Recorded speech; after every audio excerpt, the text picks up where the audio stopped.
Après l'échec de sa marionnette CEDEAO, après l'échec de son infiltration des ONG et autres agences internationales, après l'échec de son infiltration des organisations de la société civile et de certains syndicats, après l'échec de sabotage des pipelines pour détruire l'économie du pays, après la création du groupe terroriste Lakurawa, après donc toutes ces manœuvres sournoises révélées d'ailleurs au grand jour par le président du Conseil national pour la sauvegarde de la patrie, chef de l'État, le général de brigade Abdrahmane Tiani, à l'occasion de sa récente interview exclusive accordée à Télé Sahel le 25 décembre 2024, la France, qui n'a jamais reculé, revient cette fois-ci avec un autre plan plus macabre, l'opération Chibok 2014.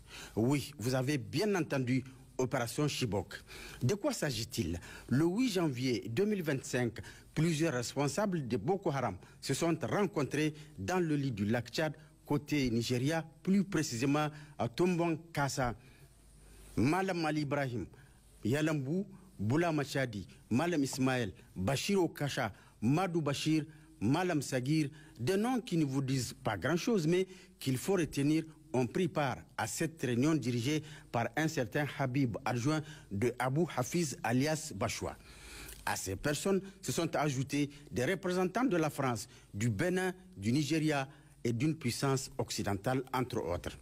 Ils sont tous venus du Nigeria à bord de 5 véhicules Toyota Hilux de couleur blanche, une des Toyota transportait des munitions et autres matériels pour le besoin des opérations en cours de préparation.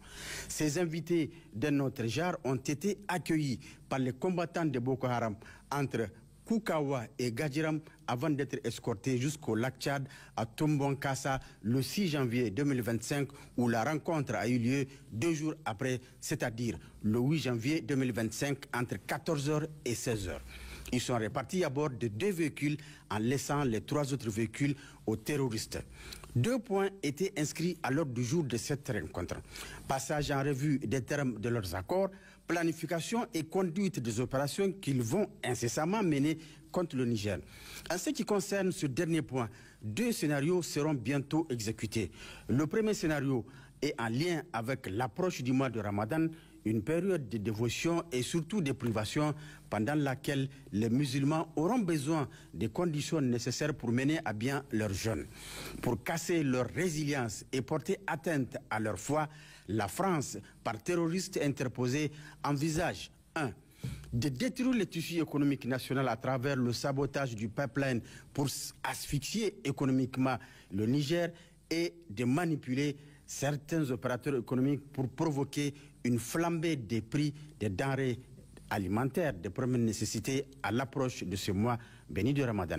De conduire des opérations de kamikazes, des prises d'otages de masse au niveau des internats des filles et des garçons dans les écoles du Niger en vue d'exiger la libération et le rétablissement du président Déchu à son ancien poste.